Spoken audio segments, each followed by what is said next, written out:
Mes chers amis fidèles, bonsoir.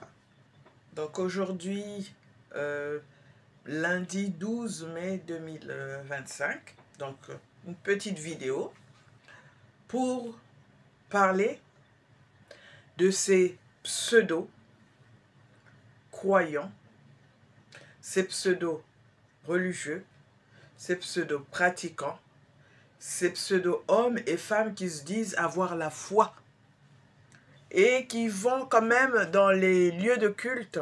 Je parle de lieux de culte, lieux de prière, que ça soit dans les mosquées, les églises, les temples, peut-être les synagogues, qui au lieu de prier, comme font tout le monde, ceux qui ont réellement la foi ancrée, vivante et réelle, bien solide, en ce Dieu unique. Je parle du Dieu unique, le seul, le créateur du ciel et de la terre, de l'univers visible et invisible, de nous tous, sur terre, au ciel, excepté le mal, même cette créature ignoble dont on n'appellera pas, on ne dira pas le nom, qu'on appellera Philibert,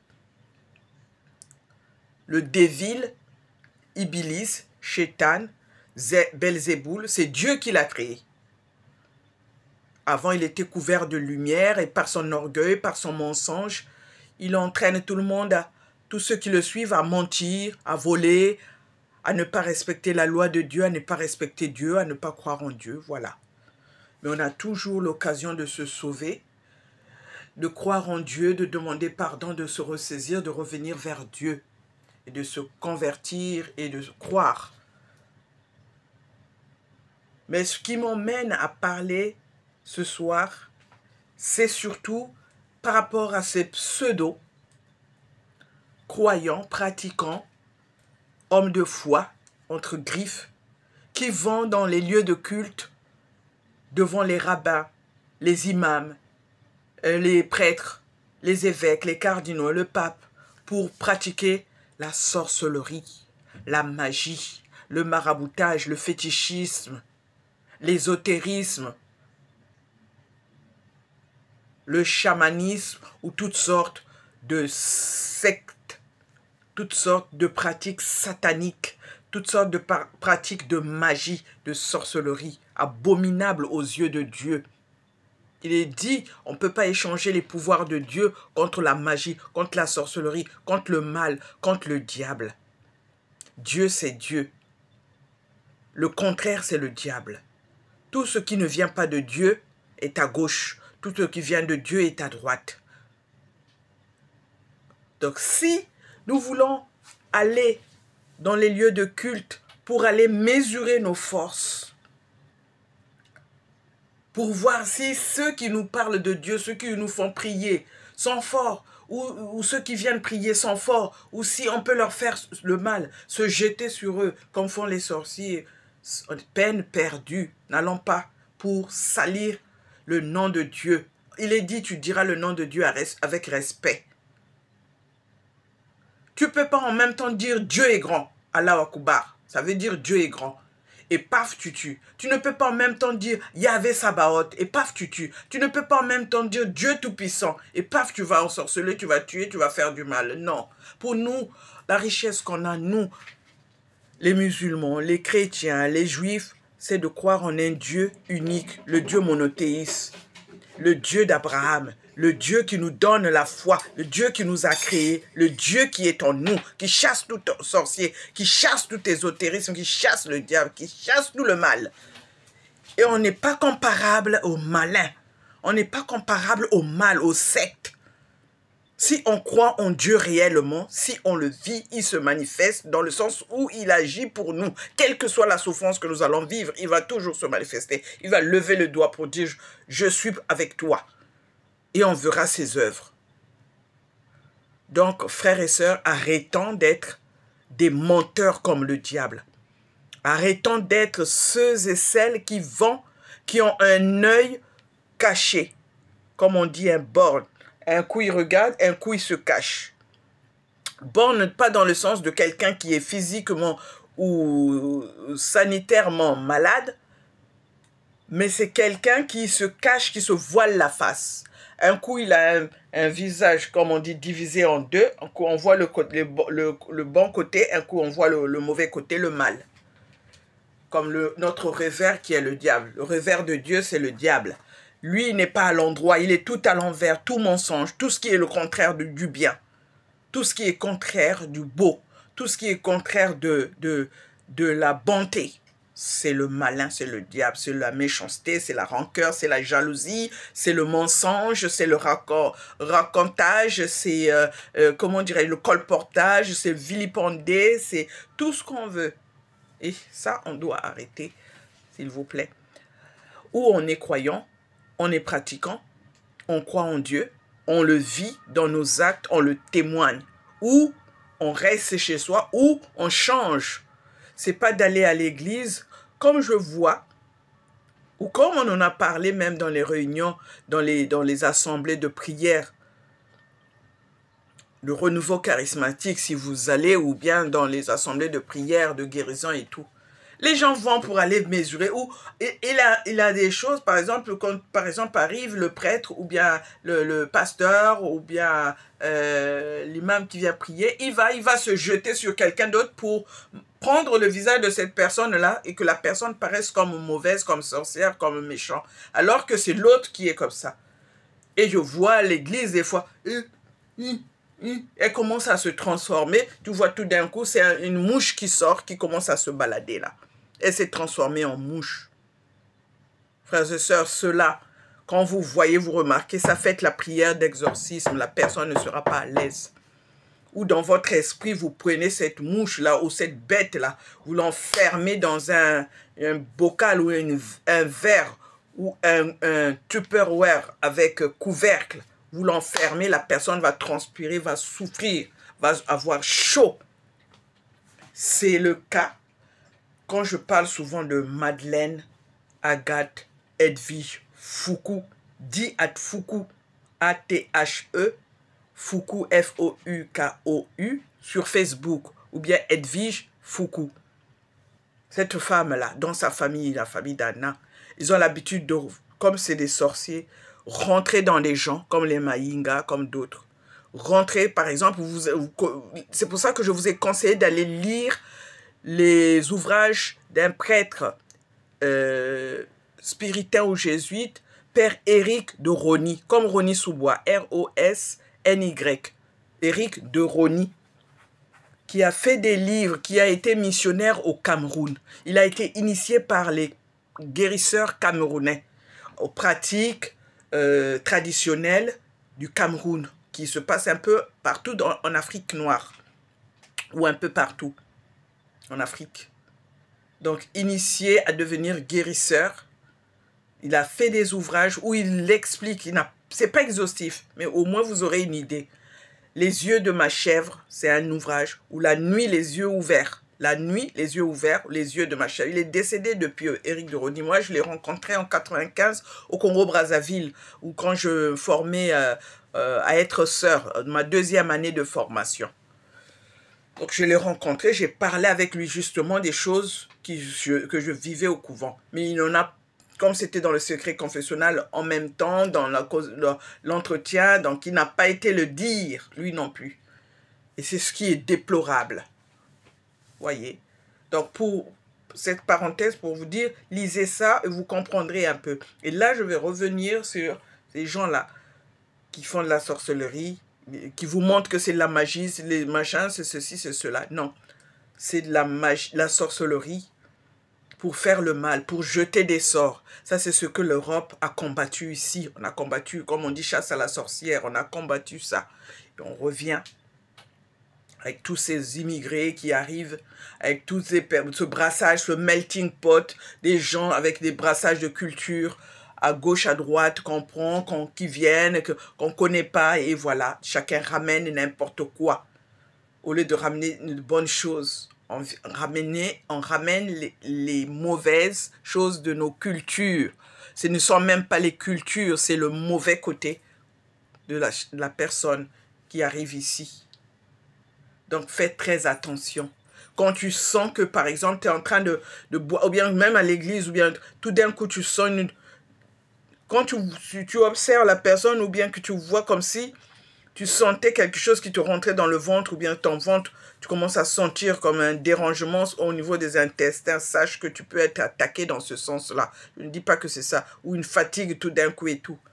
Fais l'exorcisme, invoque le nom de Jésus, le sang de Jésus, ça les fait repousser. Invoque Saint-Michel, l'archange, la Vierge Marie, ça les fait repousser. Invoque le Dieu Yahvé Sabaoth, ça les fait repousser. Et qui plus est, quand on vient vous mentir, ah, c'est de la magie, c'est ceci, c'est cela, jette-lui le sort, ou jette-lui la maladie, ou bien elle va se tasser, elle va devenir, tu vas lui prendre sa taille, tu vas lui faire ceci, elle va se tasser, elle va... Sachez que c'est le chemin du malin. Et tout chemin qui mène au mal récolte aussi ses fruits et ses conséquences. Dites-vous qu'il y a Dieu qui est plus grand.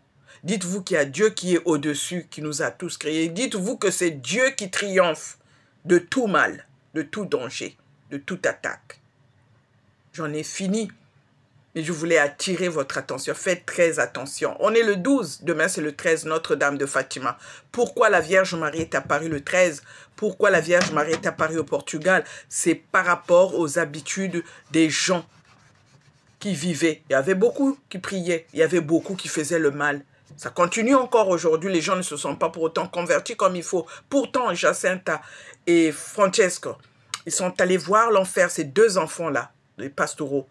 Lucie, elle est rentrée au couvent, elle est morte plus âgée. Mais les deux enfants sont morts à bas âge. Vous lisez l'histoire des pastoraux, des enfants, des voyants de Fatima, vous comprendrez. Ils ont été voir l'enfer, comment ça se trouve, comment ça se... Disons, qu'est-ce qui se passe en enfer? Ils ont été voir ça. Ils ont demandé à mourir jeunes, demander à la Vierge Marie de les prendre avec elle étant jeunes, plutôt que de les laisser vivre et de souffrir peut-être en enfer. C'est pour vous dire, le corps de l'homme est toujours envié par le diable, ses suppôts, ses sbires, ses acolytes. Faites très attention. Les marabouts, pareil, on parlait d'une histoire avec une amie, une Ivoirienne qui me racontait, qui me dit, tu sais, il y a, je ne sais plus de quoi on était parti pour aboutir à cette conclusion. Tu sais, les filles, des fois, beaucoup de nos sœurs musulmanes ou certaines qui vont voir les marabouts, pas que les musulmanes, qui vont voir les marabouts leur disent, quand ils ont, par exemple, fait des relations sexuelles avec leur homme, qu'ils leur ramènent ces spermes-là. Donc, eux, ils travaillent avec ces spermes pour dominer ces hommes, pour les rendre un peu zinzin, qu'ils obéissent, qu'ils disent des oui, amen, oui, béni à ces femmes-là. Mais ce même fétichisme existe au Congo, où c'est pratiqué souvent par les Bembé et les autres ethnies du Sud. On appelle ça le Mouchelebende. Mouchelebende, M-O-U-C-H-E-L-E-B-E-N-D-E. Mouchelebende. Donc, je te fais les fétiches. Ça peut être mis dans un parfum ou ça peut être mis dans un produit. Tu passes par là, ouf. Et l'homme, il devient complètement étourdi, ou la femme, il commence à suivre. Pourtant, la personne n'est même pas jolie, n'est même pas... ou elle est malade. Tu le suis parce que tu es aveuglé, parce que tu es hypnotisé, parce que tu es, comment dirais-je, sacrifié par le fétichisme, parce que tu es travaillé, comme on dit sataniquement, par ce fétichisme. Donc, faites très attention. Faites très attention. Pour ceux qui sont croyants, essayez de prier quand vous cherchez à rencontrer une femme ou un homme, quand vous cherchez à faire des rencontres, quand vous cherchez dans n'importe quelle situation. Parce que ce que je raconte, quand je parle par exemple de Madeleine, pour revenir à elle, Edwige Foucault, sa propre sœur Anna Foucault me l'a dit. Et cette histoire existait déjà à Pointe-Noire. Et cette Anna Foucault était à Pointe-Noire, Madeleine Agathe Mado. Elles sont ensorcellent les gens, elles jettent des sorts comme ça. Même des fois, vous êtes assis en train de boire un verre et tout. Elles jettent le sort, elle est dedans. Des fois, elles se transforment en mouche. Et il y a des gens qui étaient dans des hommes de prière, des femmes de prière, qui l'ont attrapé, qui ont fermé le couvercle du verre. Et il est devenu, comment dirais-je, a commencé à faire ses crises d'épilepsie, de convulsions, il est tombé là. La personne a dit, je ne la libère pas. Il a fallu que des gens interviennent pour qu'on la libère, sinon elle mourrait là.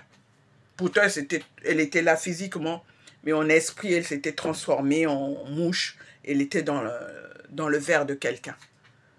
Et c'est souvent comme ça que les gens, tu es assis là et je te jette un sort, tu pars. Ah, j'étais pas bien, ah, je me sens pas bien et tout. On mise à part ceux qui vont t'empoisonner et tout. Et ça, à l'église, ça se passe. Et faites très attention. Faites très attention. Je ne citerai pas tous les noms. Il y a des noms que j'ai déjà cités dans mes vidéos, mes écrits et tout sur les réseaux sociaux. Et il y en a d'autres. Voyez de vous-même, surveillez de vous-même dans les églises ce qui se passe. Et si tu parles réellement avec, par exemple, la communauté de l'Emmanuel qui sont à Saint-Nicolas-des-Champs, ou le pasteur Djikumana, Chris Djikumana de Kanguka, ou d'autres même, des abbés ou des exorcistes, et ils peuvent vous dire quelles sont les formes que le diable peut prendre, toutes sortes de formes, de la sorcellerie à la magie, aux pratiques ésotériques, tout ça, le maraboutage, tout ça. Des divinations, des fausses voix, parler avec les morts et machin. Et c'est vrai, les morts peuvent vous visiter. On parle des âmes du purgatoire qui peuvent vous visiter ou qui peuvent venir demander des prières, des choses comme ça, ou aider. Ça arrive des fois dans un rêve, tu vois ton père qui arrive, fais attention, ou bien tu as un danger, il vient te sauver. C'est des gens qui sont près de Dieu, c'est comme on croit aux anges qui sont venus voir la Vierge Marie, Zacharie, tout ça. Ils existent, les créatures de Dieu. Et ceux qui sont dans la lumière de Dieu peuvent venir aussi. C'est pas que les méchants qui vont se lever pour venir prendre le visage de ceux qui sont morts, dire qu'il y a un mort là-bas qui me fait mal, ou bien qui me fait souffrir, qui me tue, ou qui me fait ceci, non. Donc, soyons prudents, comme on dit, soyons prudents et marchons dans la vraie foi, pas dans le mensonge, pas dans l'hypocrisie. Voilà, c'est l'hypocrisie qu'il faut éviter. Surtout pour nous qui croient en un seul Dieu qui est capable de tout, qui nous a créés à son image et à sa ressemblance, ce qui rend le diable jaloux et fou. Parce que nous, hommes humains, on est créés à l'image et à la ressemblance de Dieu. C'est dit dans la Genèse. Homme et femme, il est créé à son image et à sa ressemblance. Ça rend fou le diable. Ça l'énerve, ça le rend jaloux. Pour ça qu'il cherche... Pourquoi il ne prend pas les animaux pour les emmener en enfer? Et qu'il vient prendre l'humain qui est créé à l'image et à la ressemblance de Dieu. Donc voilà ce que j'avais à dire. Merci. Je vous bénis au nom de Dieu.